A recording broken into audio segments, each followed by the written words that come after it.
Hi, hello and welcome. So one more day of lockdown is over. I hope you all are staying home and staying positive. A lot of people have texted me to take up a topic on fat burn.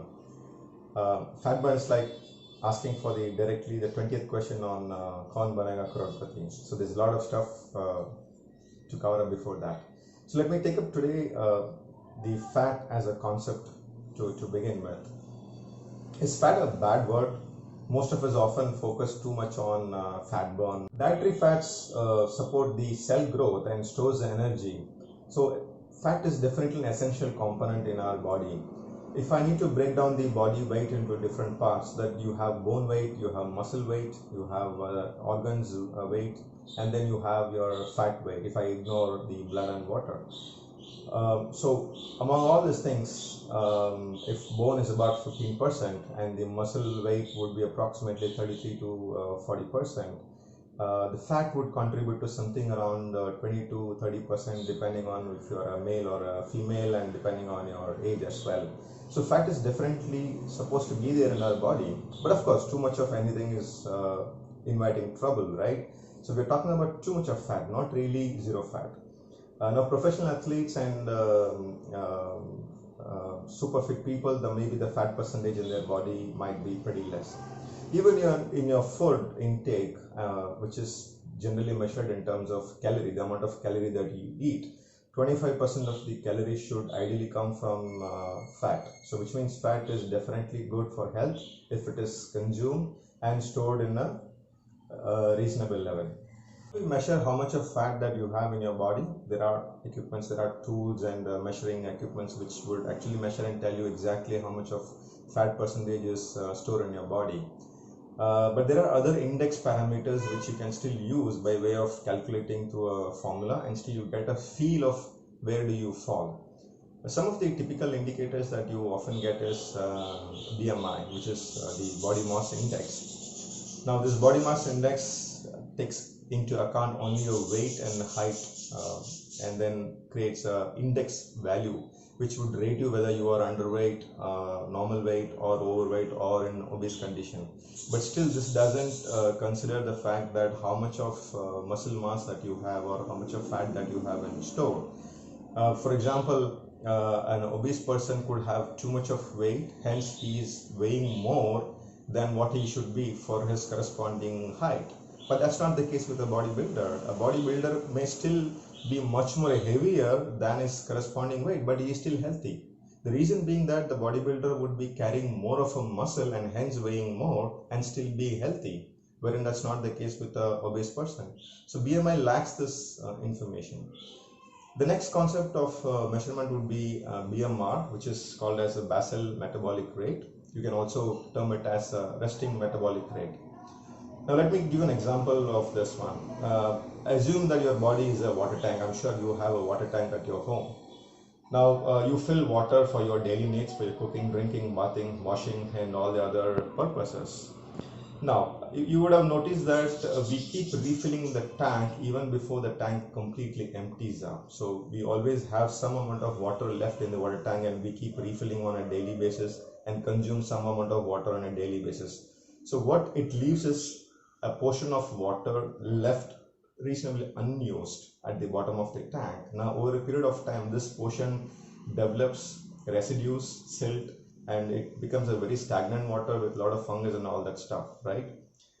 Now comparing that with your body weight, now you have a body wherein you are consuming food as in fuel to you, and there is an amount of food that you're burning it out as an energy, which is your calorie burn we're talking about. But if you have certain amount of energy that has been stored, consumed, but not utilized over a period of time, this energy is what's settling down into your body as fat. Now, where does it get stored? Typically in your belly, in your love handles, on your back, and the like. Now, wherever you have quite an amount of muscle, there is likely to be more blood circulation and less amount of fat. Now, wherever there is lesser amount of blood circulation, that's the place where you have too much of fat being accumulated, typically in the belly and all the other locations. Now, if you touch yourself on your face, on your chest, on your arms, on your upper abdomen, or on your belly, or on your back, you would naturally notice that your face and your chest and all the places is fairly warm. You can feel the warmth in your palm, wherein when you touch your belly, when you touch your love handles and the back, you start feeling slightly colder as compared to the other places. The reason being, that's a place where you have the cold fat accumulation, which is very hard to break and burn. And the reason being that the blood circulation towards those fat is being very, very minimal. So the point I'm trying to make here is that the more the muscle, the more the blood circulations, right? Which means naturally the muscle tend to burn more energy without you doing anything. Again, going back to the water tank as an example, assume you have a very high power motor with a very big pipe connected to your water tank. It takes no amount of time for you to suck all the water out of the tank and then take it away, which means you're completely emptying the water tank, leaving no left out water in that. Comparing that with a smaller motor, with a smaller pipe, which takes too much of time, the efficiency is very less. It struggles and probably doesn't suck out all the water and leaves some amount of water in the water tank. Now this power is what I'm calling it as a metallic rate. The amount of the ability of your body to burn the energy that you have consumed, which means higher the metabolic rate, your energy expenditure, your burning rate is very, very high, which is very good. The lower the metabolic rate, your burning rate is fairly low. When your burning rate is fairly low, but your consumption is too much, too high, you are leaving some amount of energy left in your body unused. Now this gets accumulated, solidifies into a fat, and you struggle it out to burn it on a later period of time. Now coming back to BMR, BMR is basal metabolic rate or resting metabolic rate. So what it means is, when you are at rest, when you are not doing anything at all, your muscles are still consuming some amount of energy, your organs are consuming some amount of energy, like your heart is beating, your kidney is functioning, your liver is functioning, every other organ is functioning. So those organs need some amount of energy, and your muscles also need some amount of energy, even if you're not doing any physical activity. That's your resting metabolic rate, how much of energy you're burning even when you are at resting. Now there's a formula which you can Google it out and figure out by placing your age, your height and weight and all that, if you're a male and female. So you would get the result of how much of calories you need to maintain your BMR, which means how much of bare minimum food that you need just to survive without any activity. Now you multiply that with your activity factor. Your activity factor may be light active, or reasonably active, or moderately active, or very, very active. For example, if you are a person who lives a very sedentary life, who only walks up to your bike, maybe walk up to your lift and things like that, then you fall under maybe light active. Moderately active are persons who go in for walking in the morning, who do a little bit of physical activity, 30 minutes a day, 45 minutes a day, who walk up to the supermarket, who carry some weights, vegetables and all that, do some household work. They fall under this moderately active. Highly active people are on the other side, fairly professional athletes and non-professional athletes who continuously do some or the other physical activity, no matter whatever it is. They do continuously some or the other physical activities on a regular basis. Regular in the sense at least 5 times a week, 5 days a week. Now if you multiply that with your BMR calories, you get the kind of calories that you need to survive and also to do the physical activity that is applicable to you. Now again, the formulas are available in the internet, you can look for yourself.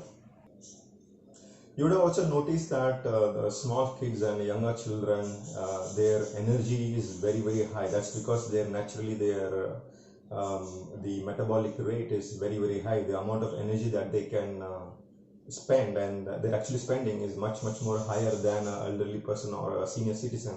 As we grow, the muscle mass tends to fall or reduce, which means naturally the metabolic rate also would come down.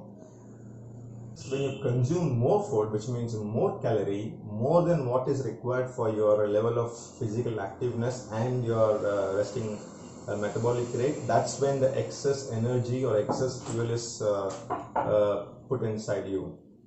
If you don't consume it, if you don't burn it, then it's left in your body as fat. So the only option left for you is either you consume less to an extent where you actually match the kind of burn rate, or if you consume too much, increase your burn rate to a level where it matches your intake. So either way, you try to balance it out that you whatever you intake, you completely burn out. Whatever the water you pour it in the water tank, end of the day, you completely wipe it out so that you're not allowing any silt to form at the bottom.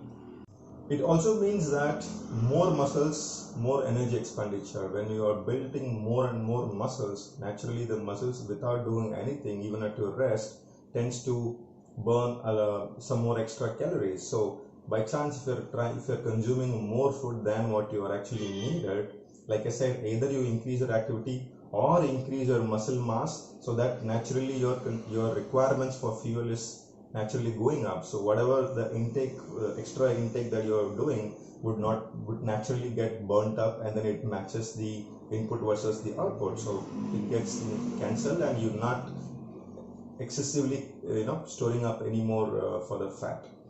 Now, what is a good fat? What is a bad fat? Which foods are idle? How much of food is idle?